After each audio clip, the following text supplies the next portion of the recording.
जय श्री कृष्णा। राधे राधे। मैं पूजा झा आप सबका अपने चैनल बी प्लेस्ड एस्ट्रो में बहुत स्वागत करती हूँ। भगवान विष्णु को समर्पित कई व्रत और त्योहार हैं। इन्हीं व्रतों में से एक व्रत है मार्गशीर्ष मास की उत्पन्ना एकादशी का व्रत। धार्मिक ग्रंथों के अनुसार उत्पन्ना एकादशी से ही एकादशी व्रत रखने की शुरुआत हुई थी, इसीलिए इस एकादशी का विशेष महत्व है। इस एकादशी व्रत के प्रभाव से व्यक्ति समस्त सांसारिक सुख भोग कर अंत में मोक्ष को प्राप्त करता है। उसके सभी पाप नष्ट हो जाते हैं, सारे कष्ट मिट जाते हैं। जो लोग एकादशी का व्रत रखना चाहते हैं या पहली बार व्रत आरंभ करना चाहते हैं, उनके लिए उत्पन्ना एकादशी बहुत ही पुण्य फलदायी मानी जाती है।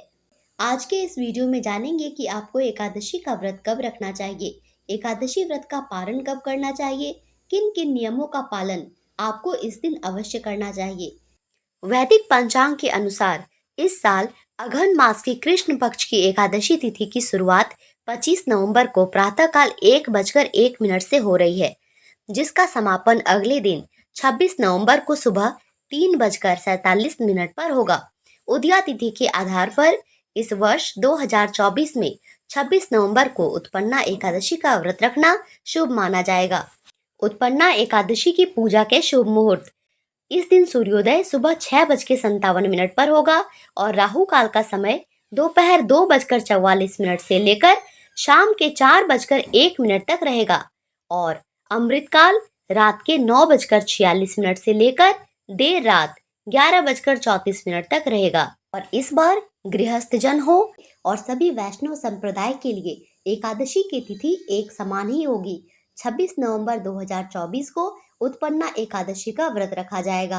कई बार लोग एकादशी का व्रत तो रख लेते हैं, लेकिन पारना मुहूर्त के बारे में उन्हें सही जानकारी नहीं होती, क्योंकि एकादशी व्रत के नियमों के अनुसार व्रत का पारण हमेशा शुभ मुहूर्त में ही करना चाहिए।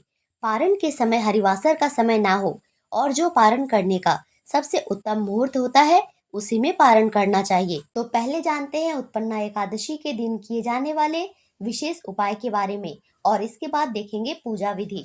इस एकादशी के दिन घर से दरिद्रता दूर करने के लिए सुबह और शाम को तुलसी के पेड़ के नीचे घी का दीपक जलाना चाहिए और लक्ष्मी चालीसा का पाठ करना चाहिए। इसके अलावा पूजा में भगवान विष्णु को 11 तुलसी के पत्तों का भोग लगाएं। मान्यता है कि ऐसा करने से भगवान विष्णु के साथ माता लक्ष्मी का आशीर्वाद मिलता है और दरिद्रता दूर होती है। आप चाहें तो इस दिन अखंड ज्योति भी जला सकते हैं, इससे भी धन से जुड़ी सारी परेशानियां दूर होगी। लेकिन दीपक में रुई की जगह कलावे की बाती का प्रयोग करने से यह उपाय ज्यादा असरदार होता है। भगवान विष्णु और माँ लक्ष्मी की असीम कृपा पाने के लिए एकादशी की तिथि सर्वोत्तम होती है। इस दिन किए पूजा पाठ का फल अधिक से अधिक मिलता है, मतलब थोड़ा सा ही पूजा करते हैं और अनंत गुना फलों की प्राप्ति होती है। भगवान विष्णु की पूजा करने से माँ लक्ष्मी भी हमारे घर में स्थायी निवास करती है। तो अगर आप भगवान विष्णु की विशेष कृपा पाना चाहते हैं तो इसके लिए आपको पूजा भी विशेष करनी होगी। तो देखते हैं पूजा विधि क्या है। एकादशी के दिन ब्रह्म मुहूर्त में उठकर स्नान आदि से निवृत्त होकर व्रत का संकल्प लेना चाहिए। पूजा के दौरान भगवान विष्णु को पीले वस्त्र, पीले फल, पीले फूल और पीली मिठाई का भोग लगाना चाहिए। हो सके तो आप खुद भी पीला वस्त्र धारण करें, क्योंकि पीला रंग भगवान श्री हरि का प्रिय माना जाता है। भगवान विष्णु के साथ साथ माता लक्ष्मी जी का भी पूजन करना चाहिए।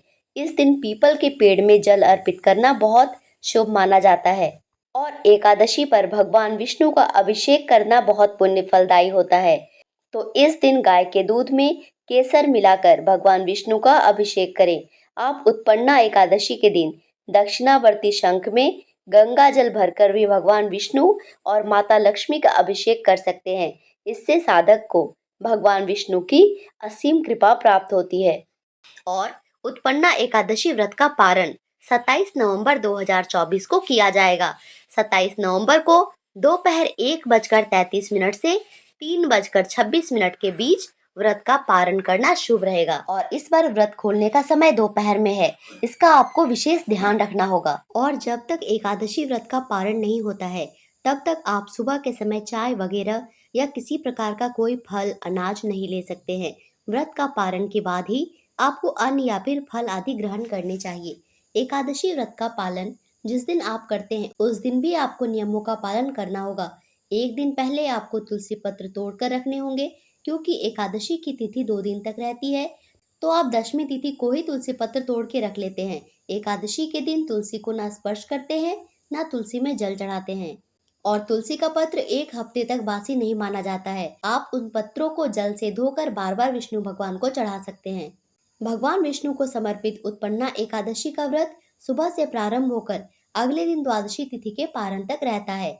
इस व्रत में चावल का पूरी तरह से त्याग करना चाहिए।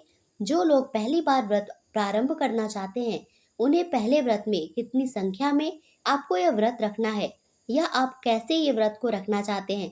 कुछ लोग केवल शुक्ल पक्ष की एकादशी या कुछ साल में आने वाली कुछ मुख्य एकादशी का ही व्रत रखना चाहते हैं।